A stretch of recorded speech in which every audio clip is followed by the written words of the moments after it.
One of the most brilliant things about the Sri Singh Sahib was his ability to not only be fully present in the here and now, and be interacting with all of the energies that were going on in the here and now, but be completely cognizant of what the future held, and the interactions and the sequence and the consequence of what we do now and how it impacts the parts of the future.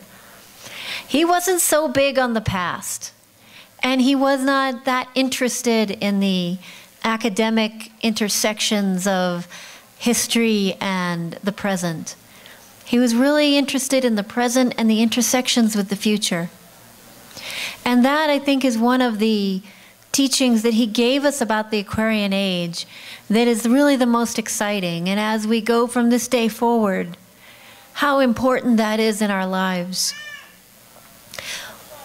What I would like to talk about really is the Sri Singh Sahib's intersection with New Mexico. Because how remote New Mexico was and is, and yet this was his home. He said in one of his famous lectures that God is everywhere. Guru Ram Das is everywhere, but his mailing address is Espanola. So really, his first experience of Espanola happened very soon after he came to the United States. When he came to Los Angeles for the first time, he saw the young people and the hippies and the people in change, and the whole generation that was in change, as Ravi Harsingh was talking about. And he saw in them not only the essence of their presence, but the potential of their future. We were talking not that long ago about how incredibly difficult it must have been for him and for BBG to be able to even relate to us when we were in our younger years. Most of you here are too young to remember, but it wasn't all that glorious being a hippie. It was pretty dirty in a lot of ways, and it was very tentative. And yet he was not hesitant in any way to be thoroughly involved with this group of people. Now, please don't misunderstand me. Not everybody of the pioneer 3HOers were hippies. Many people came from the military. They came from business. They came from high levels of society. They came from the Hollywood scene. But there was a big hunk of people that really came from the Woodstock Nation. And the Sri Singh Sahib came to this country as a high-level military man. He was a man of distinction, of accomplishment. He was a man of means and of a lot of dignity. And he dove right into the Woodstock Nation.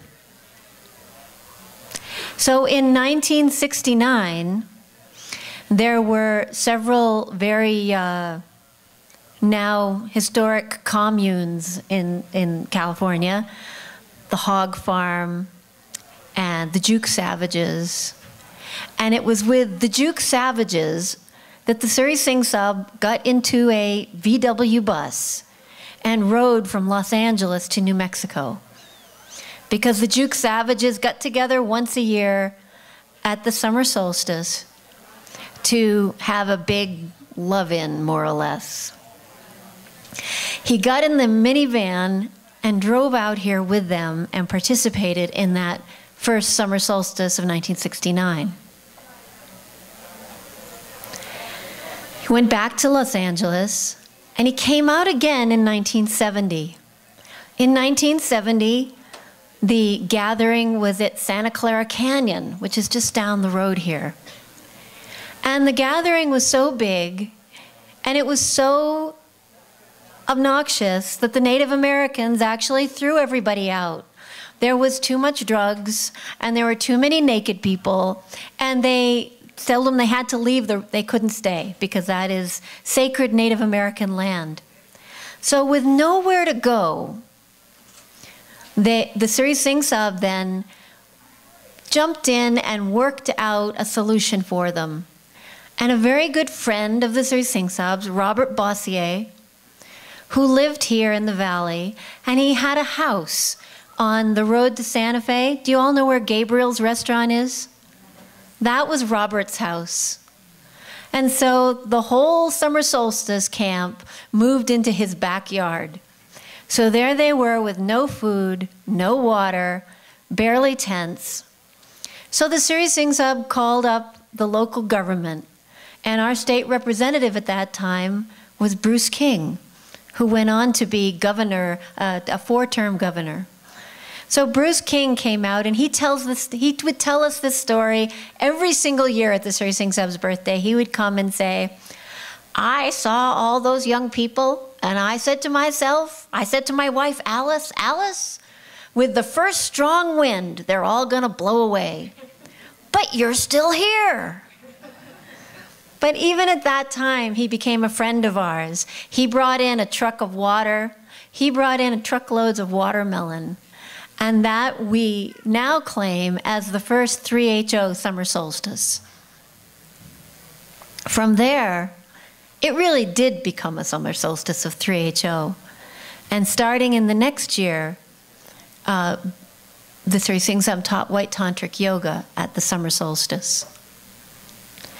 But those were the humble beginnings of him coming to New Mexico. It was never a grand scheme. It was living right here, right now in the present, knowing that this future was going to intersect with this group.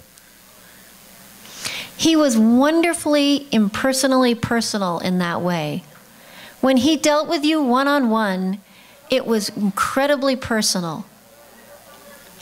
And yet it was impersonal in the sense that you may or may not be here tomorrow, but somebody will be in your shoes. We write the song that when one falls, 10 take their place. And that's the way it was with 3HO. He loved you unconditionally. But if you were gone tomorrow, then he loved the next person who stood in your shoes unconditionally. Because he lived in this presence. When you received his love, you could get a big swelled head that it was because of your greatness and your radiance and your special place in history that you received that love. But if you stayed around long enough and you saw that maybe you're here today and you're gone tomorrow, that love only comes when you're in your consciousness. And that's a reality that's a truth, and it's a reality that exists today. If you can stay in your consciousness, you can receive all those gifts and blessings. And if you slip out of that, if by your choice you slip out of that consciousness, then it's all out of your reach. So when he came here, he came as a visitor until 1974, when he and BBG bought their first house here, which is the Gold House, where we used to have ladies' camp. And they would stay there whenever they would come. I came to Espanola at that time as a 18-year-old, and I used to sleep on the floor of the kitchen in the Gold House when no one was there. And then the next year, they bought the ranch house, which we know now from that's on the highway. And that's when the Sri Singh Sahib really made this his home. And it was 2 years later, in 1977, when summer solstice had started to really pick up, that there were hundreds of people that came every year at summer solstice, that 3HO had really set its roots down into this ground. So Sri Singh Sahib knew we needed to have a place that would be ours forever. And so one day, driving home from Santa Fe, he told his driver, just keep driving. So they passed the entrance. He says, just keep driving. So he drove through town, and he said, just drive up into those hills. So really, without knowing where to go or how to go there, turned off on the dirt road that goes up into the hills. driving, and then there was a man with a flat tire on the road. So stopped the car, and he himself got out of the car, and he said, "Is any of this, who owns this land?" And he said, "Well, you know, mostly this is government land." He said, "But is there any, but there's one plot of private land that's up on that ridge." So they drove up to the top of the hill, and you know where it gets really flat before you drive up again towards Ramdaspuri? When the Sri Singh Sahib came up onto that flat plateau, he said he saw the clouds filled with angels.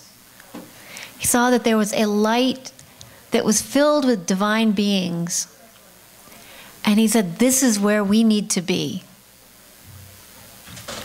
In that whole area, there was only one parcel that was privately owned. And it happened to be for sale. And so he bought that land as Ramdaspuri. So each of these intersections that he had with New Mexico and with us here was so divinely driven in that it was part of the present, but connected to the future. And I want to end it with something that happened right at the end of his life. We had our first Japji course was really the last course that he was able to teach at. And those of you that were there remember he came in a wheelchair and spoke very beautifully, but it was a real effort for him to actually have the pranas to be able to deliver those teachings. And at the end of every day, we'd go over to the dome and he'd say, "How did it go?" We'd tell him how it went. And what I always enjoyed with the Sri Singh Sahib was his humanness. And it was really fun to try to get him to laugh. And part of getting him, you had to think in a really clever way to get him to laugh. So at the end of one day, he said, we went over and he asked how the day went. We gave him the report. And he said, "And what do you think of it?" I said, "Well, sir, I think it's really beautiful, but you know, most of the people there, they're just hippies." And he got really angry, and his eyes clouded over, and he's laying flat on the bed, and he actually rose up out of the bed as if to yell at me. And then I started to laugh because I had said it because I knew that would make him angry, because the young people are always something that he held so precious in his heart. And he realized that I got his goat, and so he laid back down and he closed his eyes, and then he opened them up with those. Of course, none of this is ever for, you never get to do that for free, you know. So he opens it up and stares at me and he says, "You can call them hippies, but these are the people who are going to carry the Sri Guru Granth Sahib on their head into the future." And then he closed his eyes again. And that's actually the last real interaction I had with him. And I will never forget that. And so all of us as teachers and as guides, as mothers and as sisters, as husbands, brothers, we have that Sangat of the entire world to serve. Don't judge them for what you see today. Don't judge yourself by what you are today. See the potential in all. And remember, whatever judgment you're tempted to give, that person is the person who's going to carry the Sri Guru Granth Sahib on their head into the future. Waheguru Ji Ka Khalsa, Waheguru Ji Ki Fateh.